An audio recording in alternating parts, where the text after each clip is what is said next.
अस्सलाम वालेकुम दोस्तों, उम्मीद है आप सब लोग खैर होंगे। भाईजान एनओसी के मतलब रिपीटिंग वीडियो है और 12 हम आपको बता चुके हैं कि भैया एनओसी ख़त्म हो चुका है, लेकिन सिर्फ उनके लिए जिन्होंने लीगली जो टर्म्स एंड कंडीशन है वो कंप्लीट किए हैं। यानी अगर आपके पास एग्रीमेंट है, आपने कंप्लीट कर लिया, आप जॉब चेंज करना चाहते हैं और डेफिनेटली अगर आप ओमान में हैं, आपने एग्रीमेंट कंप्लीट कर लिया, आप चाहते हैं जी मैं सेम अरब आपके साथ कंपनी के साथ कंटिन्यू नहीं करूँगा, आपने उनको बोल देना है। पहले जब भी नोटिस पीरियड आपका है, आपने उनको बोल देना है कि भाई विद इन नोटिस पीरियड मैं आपको बता रहा हूँ कि मैंने आपके साथ कंटिन्यू नहीं करना।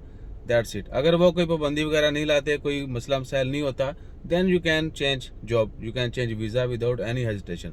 बगैर किसी परेशानी के, बगैर किसी रिक्वायरमेंट के आप वीज़ा चेंज कर सकते हैं। लेकिन बीच में क्या होता है, बहुत सारी कंपनियां और बाप जो हैं वो कहते हैं खली भाई नहीं जाने देंगे, पाबंदी लगा देंगे, कोई एलिगेशन लगा देंगे, ये किया वो किया, तो वो मामला डिफरेंट है।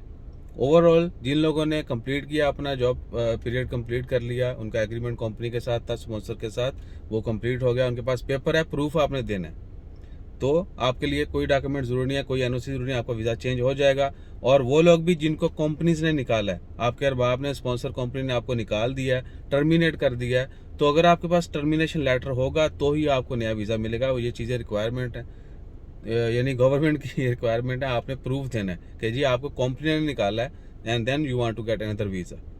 इसके अलावा वो तमाम लोग जो ओमान से बाहर हैं, जिनको ऑलरेडी 2 साल हो चुके हैं, उनके लिए तो कोई ज़रूरत नहीं है। जो रिसेंटली गए हैं उनके लिए वापस आने के लिए लाजमी है कि एक दफ़ा कंपनी से ज़रूर बात करें कि उन्होंने कोई पाबंदी तो नहीं लगाई।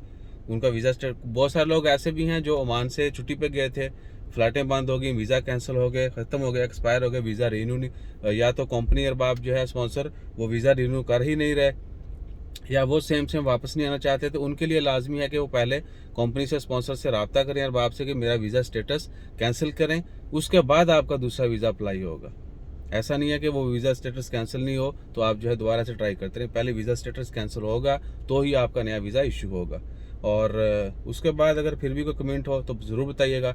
लेकिन एक लाइन फिर बता दें, अभी तक गवर्नमेंट की जानब से नया तरीकाकार ऑफिशियली कोई स्टेटमेंट नहीं है कि भैया ये तरीकाकार होगा, लोग ऐसे ऐसे करके बगैर एनओसी के वो चेंज कर सकते हैं, लेकिन बाकी मामला चल रहे हैं। होपफुली आने वाले चंद दिनों में एक्सपेक्टेशन तो है कि जल्दी इसके मतलब भी, क्योंकि वीज़ा ओपन हो चुके हैं, तो इसका मतलब भी कोई ना कोई अपडेट आ जाएगी कि एनओसी के बगैर जो है जॉब्स कैसे चेंज कर सकते हैं। गवर्नमेंट ने अपडेट कर दिया है, कंपनीज को बता दिया गया है। अगर पाबंदी लगती है तो वो कितने अरसे तक लगेगी, यानी अगर आपको क्लियरेंस नहीं देता और बाप आपको कहता है नहीं दे, आपको नहीं जा सकते कहीं और, वो क्लियरेंस नहीं देता, तो कितनी देर तक आप जॉब चेंज नहीं कर सकते, इसका मतलब कभी कोई अपडेट नहीं है। Hopefully there will be good news in coming few days. अपना ख्याल रखिएगा, दुआ में याद रखिएगा। जज़ाकल्लाह। अल्लाह।